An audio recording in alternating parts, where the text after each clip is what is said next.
पूर्वा 265 गोवर्धन में रात्रि निवास।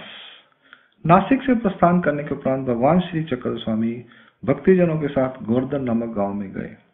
वहां भगवान ने गदाधर के मंदिर में एक रात निवास किया।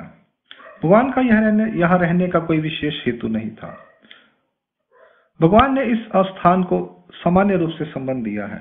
लीला क्रमांक 266 त्र्यंबक में अवस्थान और बीड़ा समर्पण। गोवर्धन से भगवान त्र्यंबक नगर में गए। वहां से वे सीधे त्र्यंबकेश्वर के मंदिर में गए। मंदिर के गुंबद में भगवान पैरों के बल पर थोड़ी देर बैठे रहे। फिर वहां से उठकर भगवान ने मटके में से पानी लेकर हाथ साफ किए। अपने हाथों से भगवान ने शिवलिंग को दोनों हाथों से स्पर्श किया। भगवान ने पहले शिवलिंग पर पानी का तर्पण किया, फिर अपने दोनों हाथों से वीड़ा समर्पित किया। वहां से फिर भगवान बाहर आए।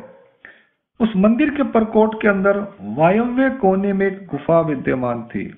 भगवान वहां उस गुफा में गए और भक्तिजनों के साथ 5 दिन तक वहीं निवास किया। दूसरे मत के अनुसार भगवान 16 दिन यहाँ रहे। लीला का हेतु। भगवान ने अपने हाथों से शिवलिंग को स्पर्श कर उसे अपना संबंध दिया। भगवान ने वहां वीड़ा क्यों समर्पित किया? इसमें पहला हेतु तो यह है कि भगवान ने जिस हरिपाल का शरीर धारण किया था, यहाँ वीड़ा समर्पित करने की उसकी इच्छा थी। एक तो उसकी इच्छा को पूरा किया, दूसरा वीड़ा समर्पित कर भगवान ने उस देवता के आनंद को और अधिक बढ़ाने का कार्य किया। तीसरे, जड़त्व के जीव को सुखफल प्रदान किया। चौथा, किसी अन्य अवतार का भी पहले वहां संबंध था, यह जानकर। पांचवा, भगवान समवाय कारण से संबंध देते हैं। छठा, परमेश्वर अवतार की चेष्टा के अंतर्गत भी भगवान संबंध देते हैं। सातवां, जिसने भगवान को वीड़ा दिया है उसे भी पुण्य फल दिलवाने के लिए भगवान ने इसके अतिरिक्त पानी के मटके को संबंध दिया और मटका रखे स्थान को भी संबंध दिया। मनुष्य वेश धारण करने के कारण ही उन्होंने यह लीला की है। अंक लीला क्रमांक पूर्वा 266 यहाँ संपूर्ण होती है। लीला क्रमांक पूर्वा 267 गंगा के स्रोत पर पुजारी का समाधान और डखले को शिक्षा। त्र्यंबक नगर से निकलकर भगवान भक्तिजनों के साथ घूमते हुए गोदावरी गंगा के स्रोत पर ऊपर गए। वहां के लक्ष्मण तीर्थ पर भगवान आसन पर विराजमान हुए। वहां कोलाई की मूर्ति की नाभि में से पानी निकल रहा था। डखला ने उस छेद में अपनी हाथ की उंगली डाल दी और कहने लगे, यह गोदावरी नदी नीचे मैदानी भाग में बहती हुई लोगों को, पशुओं को और गांव आदि को बहाकर ले जाती है। अब तो मेरी उंगली को ले जा, कहां ले जा सकती है? ऐसा कहकर वह उसका उपहास मजाक करने लगा।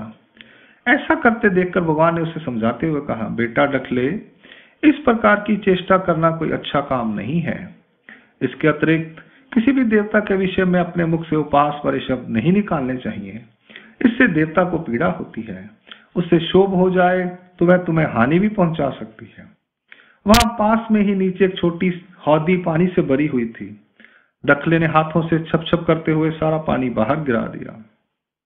डखले को ऐसा करते देख वहां का पुजारी दौड़ता हुआ भगवान के पास आया। भगवान उस समय नरसिंह के मंदिर में शतपदी कर रहे थे।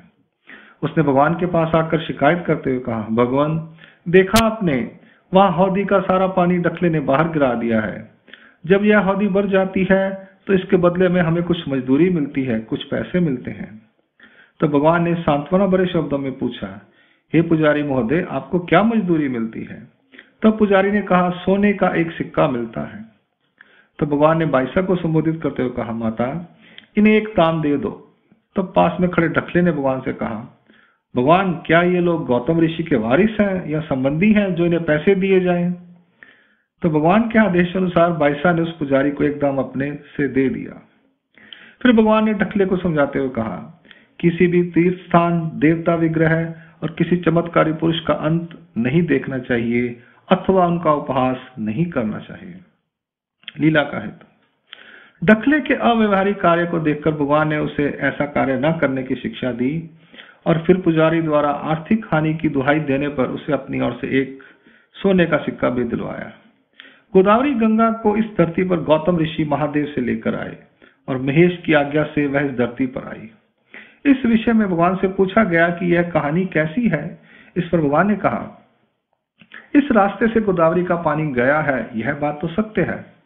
वास्तव में देखा जाए तो यह देवता का विग्रह रूप का सामर्थ्य है, लीला है। जैसे राम को वनवास दिया गया, यह देवता की विग्रह रूप लीला है। तब गंगा की अधिष्ठात्री प्रमुख देवता कौन है? क्या महेश इसके अधिष्ठाता हो सकते हैं? यह प्रश्न है।